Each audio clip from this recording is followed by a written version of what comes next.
Welcome agents, today I want to tell you about how to get the new Exotic BTSU Gloves in Title Update 5, go over the full patch notes because there are some changes here that I was not expecting, and touch upon some other things. If you enjoyed today's video, please hit the like button below, subscribe for dedicated Division 2 content, and let's do this. Alright, so first up, the new Exotic BTSU Gloves and how you get them.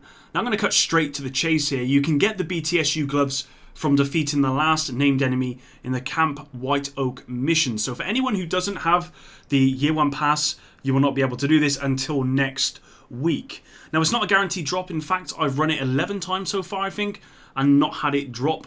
It doesn't matter what difficulty you're on, whether it be story, normal or above, it can drop from any of those.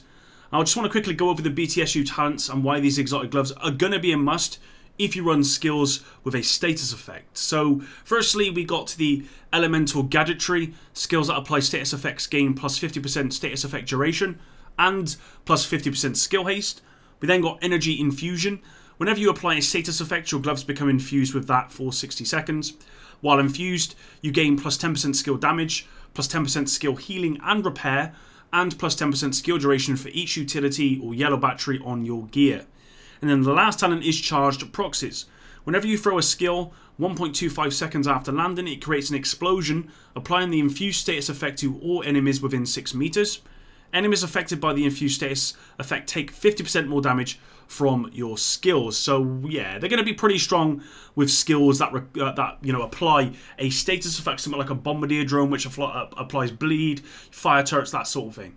So moving on though, let's go over the patch notes. Alright, so here are the patch notes. They're on Reddit. They're also on the Ubisoft forums, but Reddit for me is just easier to look at.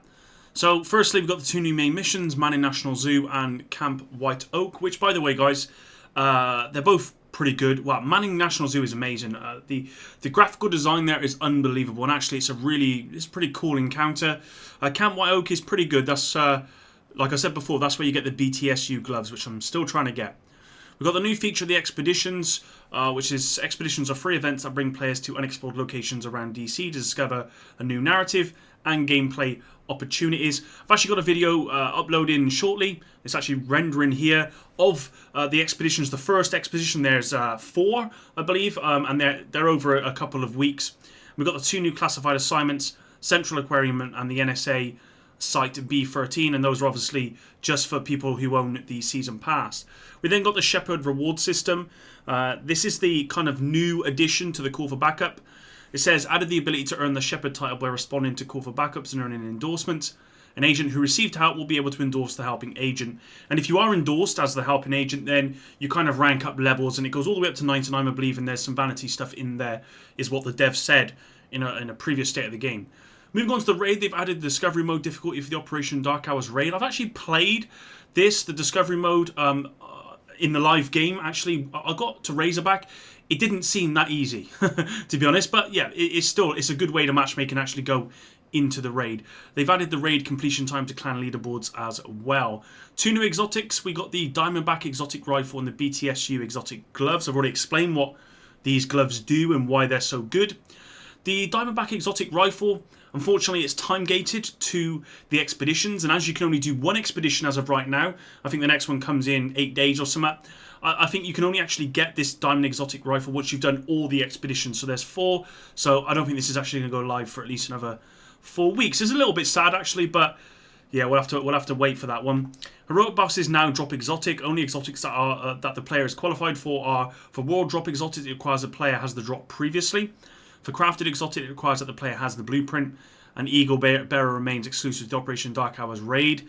And also it says the purpose of dropping these is to allow the chance to get 500 gear score variants without upgrading or get materials to upgrade other exotics. So if you didn't know, exotics will basically be at gear score 500, and there will be no variation in what damage they do and all that sort of stuff. They're going to be maxed out effectively. Now the 2 new weapons, we got the Carbine 7, which I have, and the Stoner LMG, which I have as well. Now you get these from doing Camp White Oak, which is where I believe you get the Carbine 7, and the Stoner LMG comes from Manning National Zoo. No, it's the other way around, I believe. So yeah, we got the Carbine 7's new assault rifle. Unfortunately, it doesn't quite compete with the P416 in respect of base damage. And then we've got the Stoner LMG, which has a massive magazine capacity. I actually like the Stoner LMG, but again, damage-wise, it doesn't compete with your M6s or anything like that. We We then got the flashlight attachment, which has been added from pistols. And the way you get this is by actually going into the underground. You'll find the chainsaw guy. The guy always runs after you. He's normally with a couple of dudes. If you kill that guy, it'll drop a high end. One of those high ends will be a flashlight blueprint. And then you can go and craft that blueprint at the vendor. Now, moving on, it tells you why, that the developers looked at skills. It says we took a hard look at the current meta. The builds that are fun, effective, and popular. We knew that skill builds, while it being something people want to play with, was nowhere near competitive. We knew there was an explosives damage build that was on the fringe of popularity, but none that actually relied on really good skill mods driven by skill power. Blah-de-blah-de-blah. But basically, they've buffed all skills in the game considerably, and to be honest, I'm having a lot of fun in PvE running my cluster seeker mine build, which is pretty much one shot on everything, and I don't even have to use my weapon. It's really cool, and I'm really happy, at least in the PvE side, with the changes. And I say PvE because I've seen some PvP stuff which is a bit scary, and it actually goes back to my previous video about the defender drone being almost impossible to take down in PvP, and I've seen actually a video where someone put in 100 bullets of a P416 into a defender drone, and it was only at that point the defender drone actually went down. All the while, that person, and this was in the ODZ as well, so that person was actually getting 80% damage mitigation. So, crazy. Anyway, skill haste, as you may or may not know, cooldown reduction has been replaced with skill haste. Skill haste works equivalent to speed. So 100% skill haste reduces cooldown by 50%, like a car speeding up to 100%, getting to its destination in half the time. And you'll be able to see this considerably in-game once you get in there. They've put here, e.g., 10% cooldown reduction will become 15% skill haste. Increased surge talent skill haste from 10% to 20%. Increased Alp Summer Armor and one-piece skill haste bonus from 10% to 20%. Increase China Light Industries Corporation 3-piece skill haste from 10% to 30%. Petrol Defense Group 3-piece skill haste bonus from 10% to 30%. And Tip of the Spear 3-piece skill haste bonus from 20% to 40%. And overall, they've buffed the base, not duration, so they buffed the base cooldowns of everything, every skill. I.e., at the moment, I've got the Cluster Seeker Mine, which has a duration at the moment, or sorry, a cooldown at the moment of 11 seconds. And that's just putting damage mods on pretty much. So yeah, they're pretty crazy right now. Now moving on to these, and I didn't know about this, specialization skill mods. These are granted from each specialization tree. They've removed all the skill power requirements. So Demolitionist, the Cyclone Magazine, extra mortar ammo bonus increase from 1 to 3.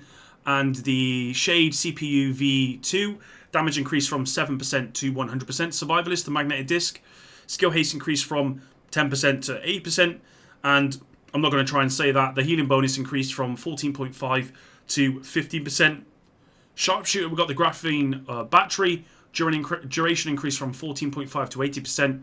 And the carbon fiber frame skill haste increased from 9.7% to 80%. And just remember, these don't require any skill power at all. We then got the microwave amplifier, plus 30% Banshee Pulse Confuse duration, and the directional transmitter, plus 30% Banshee Pulse cone size. I actually thought the Banshee Pulse was really strong anyway, so adding that on top makes it crazy. Now, I'm not going to go over all these skill changes, because look, there are so many here. All you need to know is that everything has been increased. Everything, the buff, the damage. Just look at this. Damage bonus increased from 30% to 100%, from 30% to 100%, from 60%. Oh, actually, that's lowered here. The radar signal antennas. Didn't realize there was any nerfs involved in these skills. But generally, look here, we got 30% to 150%. Everything's been buffed. Skills have been buffed across the board, and you'll see that they are so strong right now. It's actually, as I said, it's actually really fun in PvE to have something else than just DPS, and I'm having a lot of fun with it. And moving up to crafting, they've added a crafting bench upgrade in World Tier 5 that allows players to craft at gear score 500. This is awesome. It means that actually, finally, if you need a Petrov, holster, or you need this, or you need that, as long as you've got the blueprint, then you can obviously go and roll it yourself and see if you can get lucky. And with that, you can also recalibrate that crafted gear as well. On top of this, we've added in an opt-in perk for the player to share blueprints and materials between characters in endgame. So that's a feature that's really, really cool. I don't think it barely costs anything at all. It's just so that there's a way for you to opt in or opt out of it. You don't have to do it if you don't want to. Some people like having alt characters where they have to grind it all again. Some people don't like that. So I'm glad they've given us the option here. That's really, really cool. And the blueprints awarded from control points, vendors, and projects are merged into one pool of rewards. Players can get all these blueprints from all three sources. Once the pools have been exhausted, none of the sources will give more blueprints.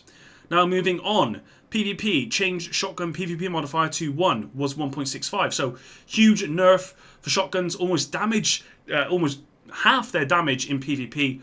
Changed the general PvP modifier to 0.55, was 0.40, so that's almost a 50% reduction. Well, yeah, reduction in time to kill, almost. And it feels that way. I've been into PvP a few times just to test it out. It feels a lot better at 0.55. This could be the best place.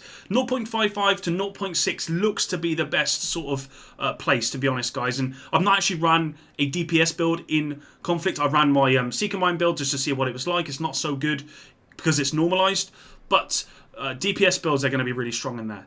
Specializations, reduced attack 50 signature weapons damage per shot. I did not see this coming, to be honest. Who thought that the attack 50 signature weapon damage was too high? Again, I don't know if it would change in the PTS. I heard some people saying that in the PTS it could one-shot named NPCs. And if that's the case, then yeah, maybe it should be reduced, because I don't think the demolitionist can. I'm not sure. No, I think the demolitionist can actually. So I don't see the problem. But yeah, that's been reduced, unfortunately. Calculated talent reduced to 20% from 10%. I think that's a typo. I think that should be reduced to 10% from 20%, because on the actual live game, calculated is now at 10%. Now works off any kill covered from cover instead of weapon kills. Calculated is going to be one of the best skill talents that you can have on your knee pads in the game. From cover, if you run something like Cluster Seekers, for example, and you pull out a bunch of Cluster Seekers and you drop down 4 NPCs, then that's 40% reduction in skill haste. And if your skills are already like mine at 11 seconds, that's going to reduce it down to 5-6 seconds. You're going to get them back straight away. Vendors, Cassie now sells gear score 500 items. She sells normal gear, some exotics, and named weapons. She doesn't as of right now, I don't believe. I think it's when it all updates, basically. Not from today. I think it's when everything sort of changes over on the weekend, to be honest. The UI, I'm not going to go into that. We've got the 3C, audio, localization, and we've got all these, obviously, these bug fixes. I saw this one. Fix an AFK-related exploit in the current the conflict PvP mode. I didn't know anything about that. So yeah, we got that. And then we've got all of these fixes and whatnot. But I want to just go down here because there's a few bits that weren't added that are now being added. So they've said here that they've changed shotgun PvP modder to 1. Which they've got. Increased the base damage of shotguns in PvE.